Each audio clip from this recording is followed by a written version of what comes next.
नमस्कार दोस्तों, आप सभी ज्योतिष के प्रेमी दर्शकों का हमारे इस YouTube चैनल पर हार्दिक स्वागत है। दोस्तों, आज का यह ज्योतिष का कार्यक्रम आप सभी मेष राशि के जातकों के लिए बड़ा ही खास और महत्वपूर्ण कार्यक्रम साबित होने वाला है। क्योंकि आज हम चर्चा करने के लिए जा रहे हैं ग्रहों के सम्राट सूर्य के राशि परिवर्तन प्रभाव के बारे में। जी हाँ, भुवन भास्कर सूर्य अपनी वर्तमान उच्च राशि अग्नि तत्वीय राशि सेनापति मंगल के मूल त्रिकोण राशि मेष राशि को छोड़कर दैत्य गुरु शुक्र की साधारण राशि भूमि तत्वीय राशि वृषभ राशि में 14 मई 2024 की शाम 6:05 पर प्रवेश करने के लिए जा रहे हैं, जहां पर आने वाले 15 जून 2024 की शाम तक गोचर करेंगे। उसके पश्चात पुनः एक बार राशि परिवर्तन करके मिथुन राशि में प्रवेश कर जाएंगे। तो ऐसे में बड़े विस्तार के साथ एक टॉपिक को जानने का प्रयास करेंगे कि किस प्रकार से भुवन भास्कर सूर्य अपने शत्रु की साधारण भूमि तत्वीय राशि में गोचर करते हुए आपको परिणाम प्रदान करेंगे। इस गोचर काल के दरमियान जीवन के किन किन क्षेत्रों में आपको पॉजिटिव परिवर्तन देखने को मिलेगा, तो वहीं कौन कौन सी सावधानी आपको बरतने की आवश्यकता है। साथ ही साथ इस राशि परिवर्तन प्रभाव को और ज़्यादा बेहतर अपने अनुकूल बनाने के लिए क्या उपाय आपको करना चाहिए, ये तमाम प्रकार की जानकारी आपको बड़े विस्तार के साथ आज के इस ज्योतिष के कार्यक्रम में बताने वाले हैं।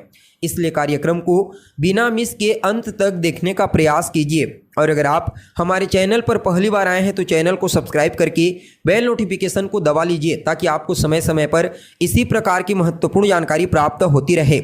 और अगर आप अपनी जन्म कुंडली पर हमसे परामर्श लेना चाहते हैं तो डिस्क्रिप्शन बॉक्स और वीडियो के अंदर आपको हमारा कॉन्टैक्ट नंबर मिल जाएगा, जहां से आप या तो व्हाट्सएप के माध्यम से या फिर डायरेक्ट फ़ोन कॉल के थ्रू अपॉइंटमेंट लेकर अपनी जन्म कुंडली का विस्तार पूर्वक अध्ययन करवा सकते हैं। जी हाँ, वैसे देखा जाए तो सम्राट सूर्य एक राशि में लगभग 30 दिनों तक गोचर करते हैं, इसलिए हर महीने इनका राशि परिवर्तन होता है। इनका परिवर्तन सामान्य होता है, लेकिन जब किसी खास ग्रह के इन्फ्लुएंस में आते हैं, किसी विशेष राशि में गोचर करते हैं, तो फिर अपना अद्भुत और श्रेष्ठ परिणाम प्रदान करने के लिए बाध्य हो जाते हैं, क्योंकि ज्योतिष शास्त्र में इन्हें बड़ा ही महत्वपूर्ण ग्रह का दर्जा दिया गया है। पहले तो यह हमारी आत्मा के कारक होते हैं।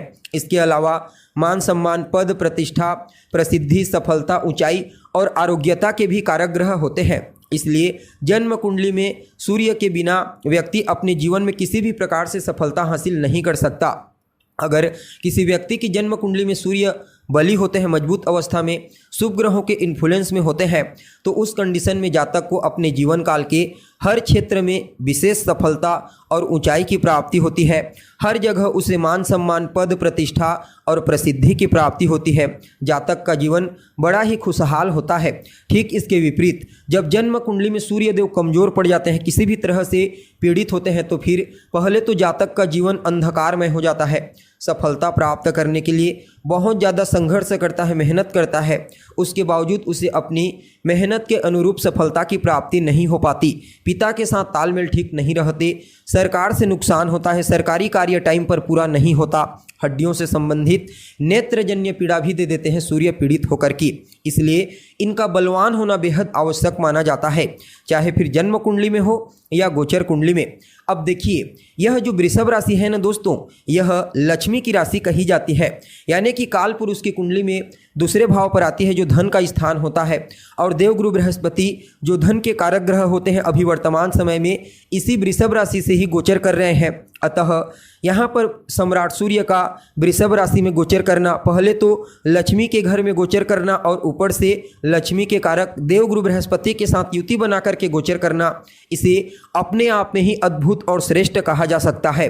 फलतः आप सभी के लिए यह सूर्य का गोचर किसी वरदान से कम साबित नहीं होगा। जी हाँ, अब देखा जाए तो मेष राशि के जातकों के लिए सम्राट सूर्य का यह राशि परिवर्तन गोचर कुंडली में आपकी राशि से दूसरे स्थान में हुआ है। यहाँ पर सूर्य आपके पंचम भाव के स्वामी बनकर नवम भाव और 12वें भाव के स्वामी देवगुरु बृहस्पति के साथ युति बनाकर दूसरे भाव से गोचर करेंगे। अतः आप सभी मेष राशि के जातकों के लिए इस गोचर को किसी वरदान से कम नहीं कहा जा सकता। जी हाँ, यहाँ पर दूसरे भाव में सूर्य देवगुरु बृहस्पति जो आपके धन के कारक होते हैं, आपके वेल्थ, आपके हैप्पीनेस के कारक होते हैं, और यहाँ पर आपके लिए भाग्य भाव और आपके व्यय भाव के स्वामी बनते हैं उनके साथ होंगे। अतः इस गोचर काल के दरमियान भाग्य का कदम कदम पर आपको साथ देखने को मिलेगा। भाग्य के सहारे ही आपके कई प्रकार के पेंडिंग पड़े हुए कार्य इस गोचर काल के दरमियान पूरे होने वाले हैं। आप अपनी वाणी से चमत्कार उत्पन्न करेंगे, यानी कि आपकी वाणी को यहाँ पर ये दोनों के दोनों ग्रह बेहद ही ज़्यादा प्रभावशाली बना देंगे। फलतः आप अपनी वाणी के प्रभाव से कई प्रकार के कार्यों को इस गोचर काल के दरमियान पूरा करेंगे। पैतृक संपत्ति को लेकर अगर कहीं कोई विवाद था, कोई समस्या, कोई कठिनाई आ रही थी पैतृक संपत्ति प्राप्त करने में, तो समझ लीजिए वह कठिनाई दूर होगी। विवाद से आपको मुक्ति मिलने वाली है। घर परिवार के मध्य आपसी तालमेल बेहतर होंगे। एक दूसरे के प्रति सहयोग की भावना, प्रेम की भावना देखने को मिलेगी।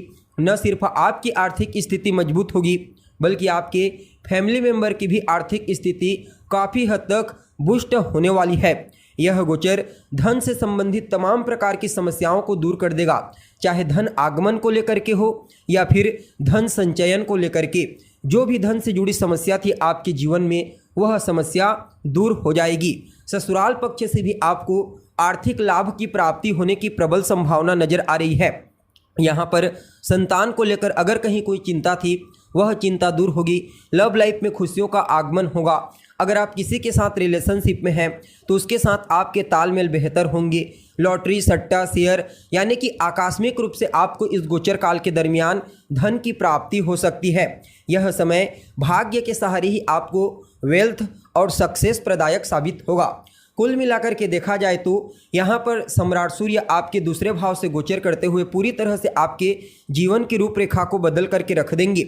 यह समय खास करके मेडिकल फील्ड के विद्यार्थियों के लिए, रिसर्च फील्ड के विद्यार्थियों के लिए और लॉ के क्षेत्र से जो लोग जुड़े हुए हैं उनके लिए बड़ा ही अद्भुत परिणाम प्रदायक साबित होगा। जी हाँ, फिर भी इस समय को और ज़्यादा बेहतर बनाने के लिए आप सूर्योदय के बाद तक सोने से बचिए। अपने पिता का सम्मान कीजिए, अपने बॉस का सम्मान कीजिए, उनका कहा मानिए। रोजाना आदित्य हृदय स्तोत्र का पाठ करें, आपको इस गोचर का संपूर्ण लाभ प्राप्त होगा। जी हाँ, तो दोस्तों, हमें उम्मीद है जानकारी आपको पसंद आई होगी। जानकारी अच्छी लगे तो इसे अपने दोस्तों के साथ, अपने रिश्तेदारों के साथ शेयर अवश्य करें। अभी के लिए बस इतना ही। पुनः मुलाकात होगी एक नए और ताज़ा एपिसोड में। तब तक के लिए आप हमें इजाज़त दीजिए। नमस्कार।